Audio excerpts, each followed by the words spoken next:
Next up is Gigi Sohn. Those of you who know policy debates in Washington know that Gigi is a spectacular fighter for freedom. She always tells it to you exactly the way that she believes it, and the way she believes it has an unerring knack of being true. Gigi?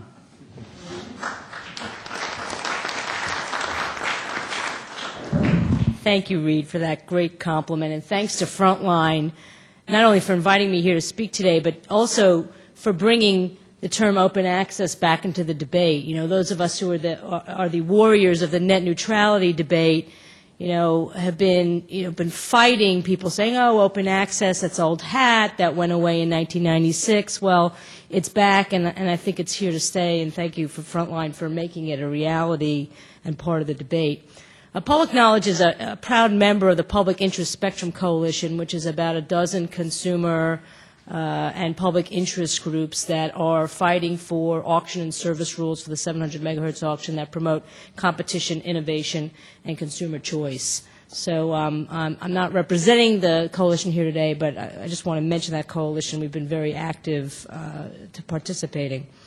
I want to read a statement from a U.S. communications policymaker, which sort of frames the term of the debate, and I want everybody to try to guess who said it.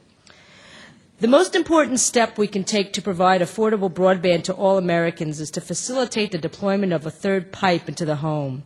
We need a real third broadband competitor. The upcoming auction presents the single most important opportunity for us to achieve this goal. Depending on how we structure the upcoming auction, we will either enable the emergence of a third broadband pipe, one that will be available to rural as well as urban Americans, or we will miss our biggest opportunity. So did Ed Markey say this? John Dingell?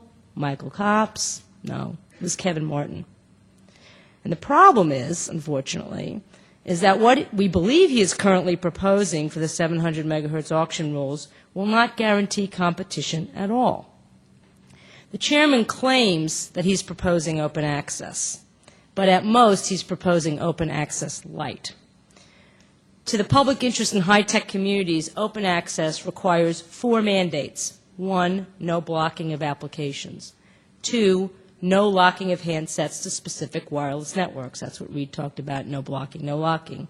3, wholesale access to third-party service providers. And 4, ISP connection to the last mile.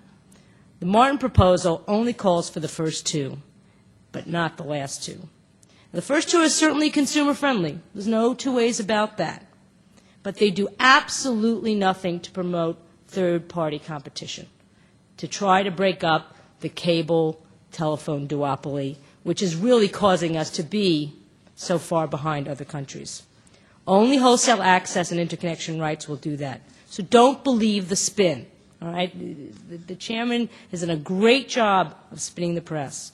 Carter phone alone will not accomplish the competition goals that Congress and the FCC have set out for this auction.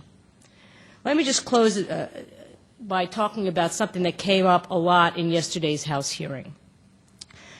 And the meme was, particularly among the incumbents, that if you impose an open access, a true open access requirement on some of the spectrum, that it would depress auction revenues.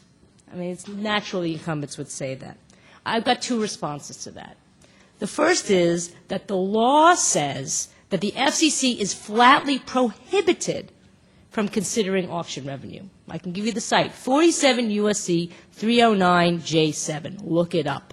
I mean, it can't be more clearer that Congress has said to the FCC, this is not a consideration. It's not going to stop the opponents from bringing it up, but the FCC is prohibited from considering it.